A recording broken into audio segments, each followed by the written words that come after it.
Greetings everybody, this is Loki and I'm bringing you another 2v2 replay for the DoubleStarcraft station. Here on the right we have Silent Killer as the teal Protoss and Vincent as the purple Protoss. Now on the left it is going to be me as the blue Zerg and Verx, one of my casting partners, as the red Protoss. I picked this replay out because we showed a specific strategy that we kind of developed. It's kind of cheesy in this replay because this is in fact a really low level Bronze League replay. So I picked it out solely because of the strategy we're going to do. You're going to see we're going to be rushing for Infestors and High Templar. Normally rushing for these things isn't exactly a valid strategy, but again, we did place Bronze League on purpose so that we could do things just like this. So starting off here, I'm setting up my Overlord, going over to scout the purple Protoss here. We got Verx. Looks like we're all just going pretty standard. He's getting a 10 pylon, looks like he's a little late, clearly not a good player, really. His partner's a little bit better, Vincent here. Not a whole lot going on right now. It's funny. Yesterday's cast in my room, it was like 400 degrees. So I was just sweating doing my cast. It was horrible. And now today, it's like 2 degrees in my room. So it's absolutely freezing. So bear with me if I stutter, because I don't know what's going on with the world right now, but the weather is just kind of crazy. Here we have this just normal spawning pool. Oh, I need to stop saying as well. I'm sure most of you, all of you, noticed that in my previous casts. So I'll work on that right now. Here we have me getting gas at the same time as pool. I should probably be getting a double gas early because infestors are a lot of gas. And here Verx is getting a cyber core. He's not making any units just yet. This is why the strategy really isn't very good, because we don't have any units. It's really just, he's going to get all the tech buildings before he makes anything. And here we see that's pretty bad, because I remember, here you go, Silent Killer here is getting a double gate, and he's just gonna keep sending zealots at us, if I remember correctly.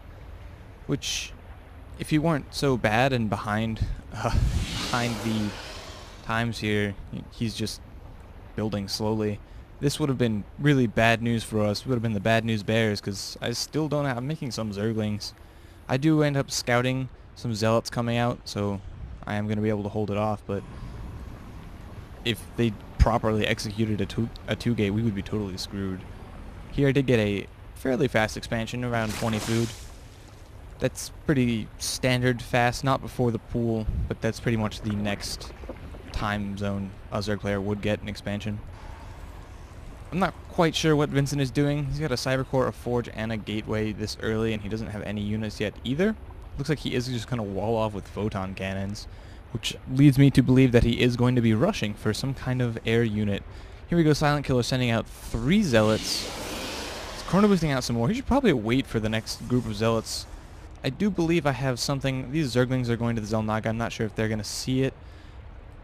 We'll see soon enough. My expo hatch rate almost going down. I still have 2 Zerglings.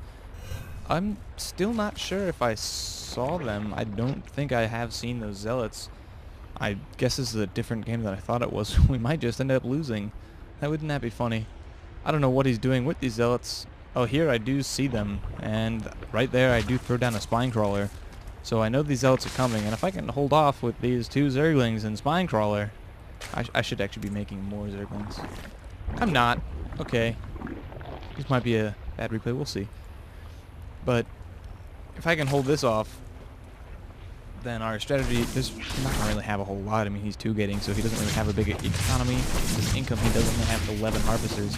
But my queen almost goes down. The spine crawler is helping take care of these zealots, but they're going to go for the drone line, and there isn't a whole lot I can do about this. Verx sending his 1 zealot over. These 3 zealots could possibly do a lot of damage if they would. The Silent Killer could micro and would stop taking them near that spine crawler. Here, I'm just letting my drones die. I could probably just use them to attack the zealots and hold this off, but here we go. The queen and this 1 zealot are going to be able to hold off this attack. It looks like he might be sending... He has 5 more zealots. He's not making any more, and he's sitting on 1,000 minerals. Wow. There's really... As I said, this is a pretty bad low-level replay, but it will demonstrate a tactic that if you do, you will get your replay casted if you use it properly in a higher level game, obviously, not just rush for it. Other than that, there are a whole lot of other unit combinations that can be great, so really I'm just looking for any kind of teamwork-based play that you will be seeing later in this game when we have the proper units. Here we see he's coming out with 5 zealots and he's sending 2 more out. He should probably wait for these 2 to do maximum damage. Looks like he sees my creep, but he doesn't really care. He's not going to go for that expansion. I still have my spine crawler up and 4 zerglings. That's not enough, but it looks like Verx is probably going to be able to help me at some point, maybe. This spine crawler is going to go down. Target firing with these zealots is going to get rid of one of them, and zerglings are going to help take care of a few more. There are 4 more pop. These overlords are kind of in the way, but this queen is almost dead, actually. Oh, here all these zerglings pop, and that's going to be enough to hold this off. Here, 2 more zealots, though, and Verx already has an Archon out. Wow. So he literally rushed for the High Templar. He had that 1 zealot earlier, who I believe is still in my base. Yeah, he's right there in my mineral line, and he literally just got the Templar archives, and he's researching Storm because we just love to do this to the lower level players because we can, and it's really funny. So here I should probably be getting the double gas here because again infestors cost a shitload of gas. Here we go. I am getting the I forget what that's called. It gives them the extra energy when they spawn, which is very good because it lets them come out with enough energy to cast Fungal Growth. Here we see Vincent is Void Ray rushing. Kind of what you would assume from somebody who walls off with cannons and is in Bronze League.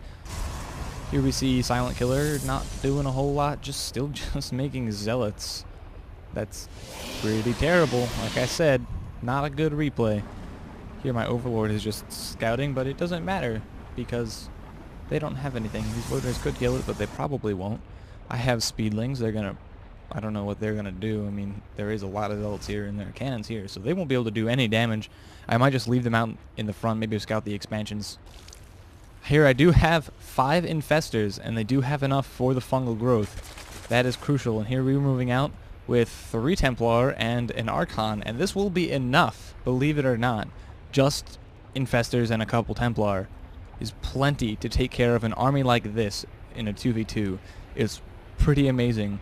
But we are going to see here, these 2 Void Rays are going to come to the back of my base here, and that is going to be some trouble. They might do a lot of damage, maybe focus down my infestation pit, and I won't get Neural Parasite, which isn't really part of the strategy anyway, so I don't particularly need it. I'm not really spreading my creep. I'd like to see more of that.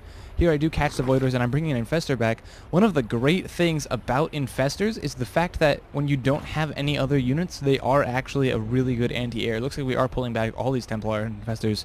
Probably a little too much, but here the Void Rays come trying to do some damage, but if you'll see soon enough, there we go, Fungal goes down, keeps those Void Rays in place, prevents them from charging their beam, and then here we go, the infested Terran Pop, which are amazing at dealing with this kind of harassment. If you don't know this already, the Fungal Growth can actually reveal cloaked units, so if you have infestors out when somebody tries to harass you with cloaked banshees, you can Fungal Growth the little blur, and it will reveal the unit, and then you can drop the infested Terran, and they do a decent amount of damage.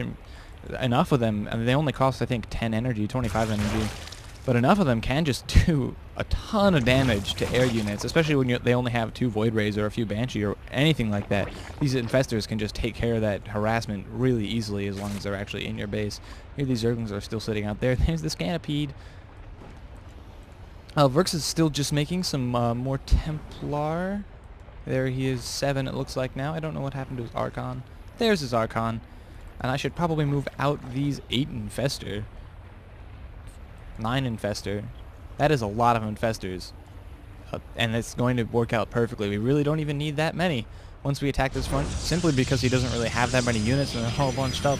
That is going to be perfect.